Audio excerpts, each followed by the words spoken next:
ভারতে নিষিদ্ধ হতে চলেছেন বাংলাদেশ ক্রিকেটের সুপার ফ্যান টাইগার রবি। কানপুর টেস্টে তার বিরুদ্ধে মিথ্যাচারের অভিযোগ তুলেছে ভারত। তদন্তে নাকি উঠে এসেছে রবিকে কোনো প্রকার মারধর করা হয়নি, আর তাই তাকে বাংলাদেশে ফেরত পাঠানোর সিদ্ধান্ত নিয়েছে ভারত। শনিবার কানপুর থেকে রবিকে দিল্লি নিয়ে যাওয়া হয়। সব প্রক্রিয়া শেষ করে তাকে বাংলাদেশে ফেরত পাঠানো হবে। ডিহাইড্রেশনে আক্রান্ত টাইগার রবি যদিও বাংলাদেশের সুপার ফ্যান নিজে অভিযোগ করেন যে তাকে পেছন থেকে ঘুষি মারা হয়েছে। ভারতীয় সমর্থকদের বিরুদ্ধে হেনস্থার অভিযোগ করেন তিনি। কানপুর পুলিশ অবশ্য সেই অভিযোগ উড়িয়ে দিয়েছিল আগেই। এই ঘটনার পর রবিকে নিয়ে তদন্ত শুরু করে ভারত পুলিশ। তাতে উঠে এসেছে প্রতারণার অভিযোগ।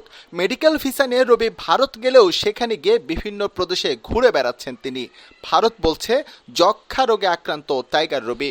এই রোগ সংক্রামক এবং বিশেষ করে ক্রিকেট মাঠের গ্যালারির মতো জনবহুল জায়গায় থাকাটা মোটেও নিরাপদ নয় বলেই মনে করা হয়। সেদিক থেকে দেখলে রবির গ্যালারিতে থাকা নিয়েও প্রশ্ন রয়েছে।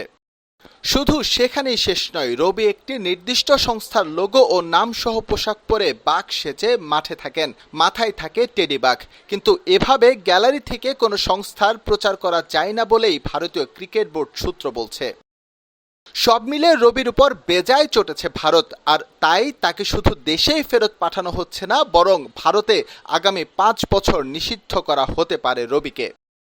তবে রবির উপর ভারতের এমন কড়া আচরণে প্রশ্ন উঠেছে। মারধরের যে অভিযোগ তুলেছেন বাংলাদেশ ক্রিকেটের এই সুপার ফ্যান, তা ঢাকতে রবিকে নিয়ে মিথ্যাচার করছে না তো ভারত?